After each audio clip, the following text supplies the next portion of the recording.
En este video vamos a tratar de responder a varias preguntas. En primer lugar, ¿por qué se seca el río Paraná?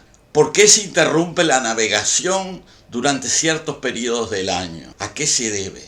¿Por qué falta agua para suministrar a las ciudades que dependen del río? ¿Cuáles son las causas? ¿Habrá solución para las mismas? Trataré de responder estas preguntas y algunas más en este video. Y no se olviden de activar la campanita de la suscripción y presionar el dedito de me gusta. Muchas gracias.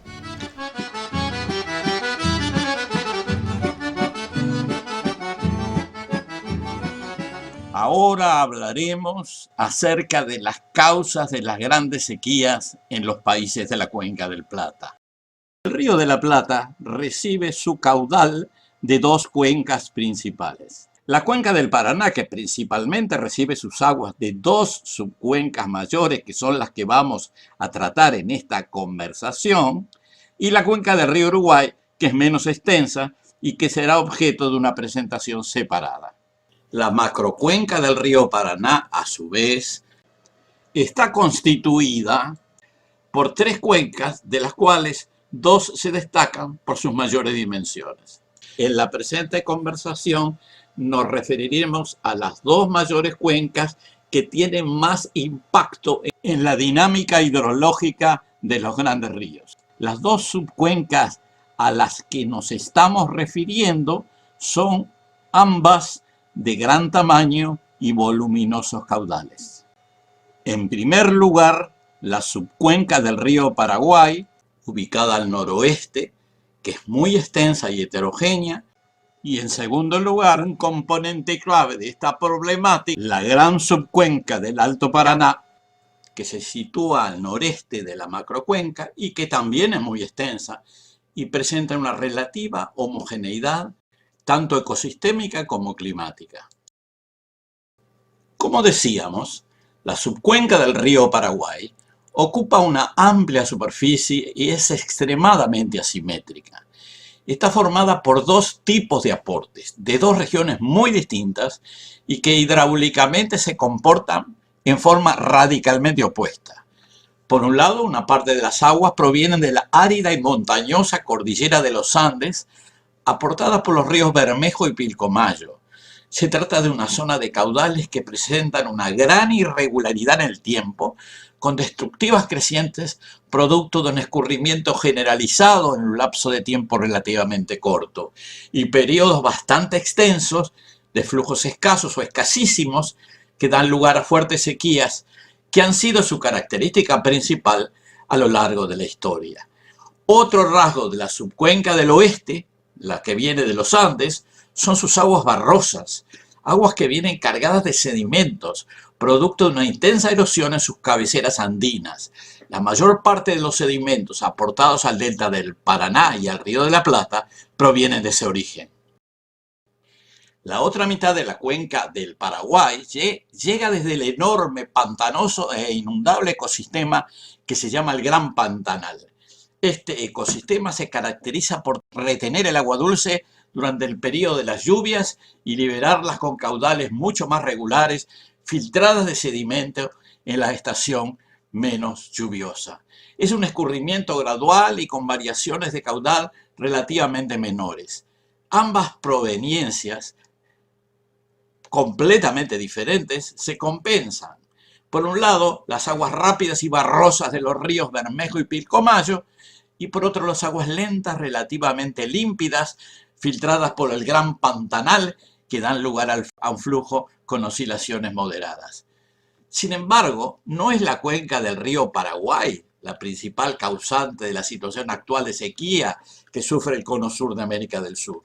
En realidad, la causa de los procesos de sequía actuales están concentrados en una sola subcuenca. Se trata de una región hidráulica muy extendida, que no es solo muy importante por su extensión, sino también por las lluvias caídas. Allí llueve mucho. Por la numerosa población, ahí vive mucha gente. Los habitantes superan los 50 millones de personas. O sea, el 70% de toda la población de la cuenca del río Paraná está en esta subcuenca. Por esa razón vamos a hablar de esta cuenca. que es la principal causante de estos episodios anormales de sequía. Es la cuenca del Alto Paraná. Allí están por lejos las principales causas de las sequías fluviales que se están experimentando. Como señalábamos antes, las sequías alarmantes que han ocurrido en los últimos meses en los ríos de la Cuenca del Plata, el río Paraná, el río Iguazú, el río Uruguay y otros, tiene varias causas. Y muchas de ellas son el resultado de la ocupación humana de las altas cuencas. Ese fenómeno está especialmente extendido en la cuenca del Alto Paraná y a ella nos hemos de referir.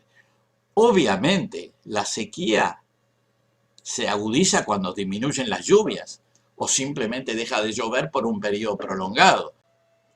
Las lluvias de la alta cuenca del Paraná son normalmente lluvias abundantes y ocurren en el verano. O sea, ocurren entre los meses de diciembre y abril. Si durante ese periodo ha llovido menos o poco, se crean condiciones potenciales para que disminuyan los caudales.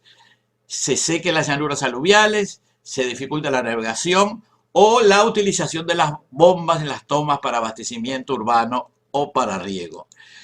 Pero eso no es la única causa de la sequía, ni siquiera la más importante, porque en situaciones normales lo que pasaba era que cuando la estación seca llovía poco o no llovía, cosa que ocurre generalmente de junio a octubre, el caudal de los ríos era de todas maneras alimentado por los innumerables manantiales que brotaban cerca de sus orillas o en el fondo de los mismos cauces. Estos eran y son los que mantienen un caudal de base y que impiden que los ríos se sequen, ni siquiera las grandes sequías. Pero ocurrió algo que cambió radicalmente esta dinámica. En los últimos 50 o 60 años se talaron o quemaron cientos de miles de kilómetros cuadrados de bosques naturales que habían en las cuencas del Alto Paraná, con el fin de expandir el pastoreo de ganado para plantar cultivos industriales de todo tipo, pero por ejemplo soja. Para poder ampliar el pastoreo y desarrollar cultivos, se eliminaron los árboles, dejando el suelo desnudo durante buena parte del año, antes de la siembra o incluso algunas semanas después, y por esa razón el escurrimiento superficial se ha multiplicado en ese periodo. Hay mucho menos infiltración y las napas pierden gran parte de sus volúmenes almacenados durante las lluvias para descargar en los meses secos. Eso es lo que pasó en la cuenca del Alto Paraná, que ha sido y es la fuente de la mayor parte del agua llovida en la región paranaense y del Río de la Plata. A ello se agrega que en esa misma cuenca se construyeron decenas de represas, 37 de ellas en territorio brasilero, algunas muy grandes. Aumentaron la evaporación en sus numerosos embalses y fueron utilizadas para retener los caudales para la producción de energía eléctrica cuando se necesitaba retenerlos y a veces para mantener niveles de riego en los cultivos irrigados. Todo ello hizo que cuando termina la época de lluvias, en este año hubo poca lluvia, la poca lluvia que llovió se escurrió rápido, dando lugar a una disminución de los caudales en los meses de otoño, sin que hubiera nuevas lluvias, porque era época seca, para compensarlo. Cuando hay poca agua, los gestores de los embalses retienen el agua y no la dejan fluir para mantener los niveles y para continuar produciendo energía eléctrica y para otros fines, por ejemplo de riego, agravando la situación aguas abajo. No hay que olvidar que los ríos del Alto Paraná son la principal fuente de agua para toda la cuenca. En ellos hay 37 embalses, la mayoría grandes o muy grandes, entre los que se encuentra la gigantesca represa de Itaipú, la segunda del mundo, que es en gran medida donde se decide cuánta agua sigue corriendo hacia abajo en el río Paraná y cuánta agua se queda retenida. Esta situación se termina de agudizar cuando los gestores de la represa de Yacyretá, la otra gran represa que fue construida aguas abajo, también retienen agua para esos mismos fines. Son 37 represas grandes, si le agregamos Yacyretá 38, afectando el balance hídrico de toda la cuenca alta y por lo tanto indirectamente de los cursos medios e inferiores del río Paraná. El resultado es el descenso de los niveles en los cursos medios y bajos de los grandes ríos. Si miramos la seca de la alta cuenca del Paraná, observamos que el Alto Paraná está formando por 5 grandes ríos. El río Paranaíba, el río Grande, el río Tieté, el río Paranapanema y el río Iguazú. Todos ellos son grandes ríos. Tienen una longitud de más de 800 kilómetros y un caudal medio de 1000 o más metros cúbicos por segundo. Son además ríos intensamente intervenidos. Tienen 37 grandes represas. El río Tieté tiene 11 represas. El río Parapanema, 11 represas. El río Grande tiene 6, el río Paranaíba 2 y el río Iguazú 5. A estas se agrega el gigantesco embalse de Itaipú en la frontera paraguayo-brasileña y la enorme represa de Yacyretá en el límite de Argentina y Paraguay. Total, 37 represas. En la cuenca del Alto Paraná, la vegetación original anterior a la colonización portuguesa fue completamente modificada, incluyendo eliminación generalizada de los bosques, cientos de miles de kilómetros cuadrados quemados o talados, sustituidos por pastos o cultivos. Este cambio de cobertura vegetal dio lugar a una disminución de la infiltración y por lo tanto el caudal de base en los cauces, cuando llegaban las lluvias. Por su parte, las 37 represas generan evaporación en los lagos artificiales. Son 37 embalses con un área total de varios centenares de miles de hectáreas.